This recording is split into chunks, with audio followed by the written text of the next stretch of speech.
Have you heard of dropshipping? I'm going to show you how to make money with dropshipping, the exponential growth e-commerce with Shopify and Oberlo. Let's go to the video.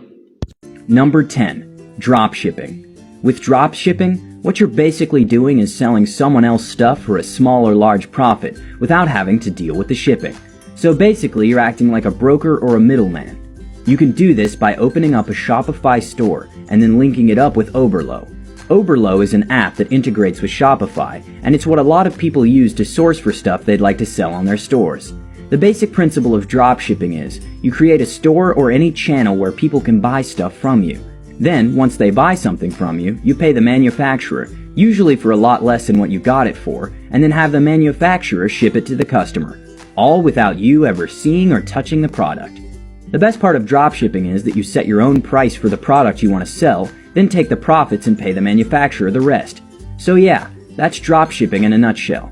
If you're interested in dropshipping, there are a ton of tutorials here on YouTube that will show you the step-by-step guide of creating your store, finding products, advertising, finding influencers, and finally shipping and getting paid. It's a bit complicated to start, especially in the beginning, but you can make a ton of money with. Did you like the content? If you want more, follow and click the link in bio.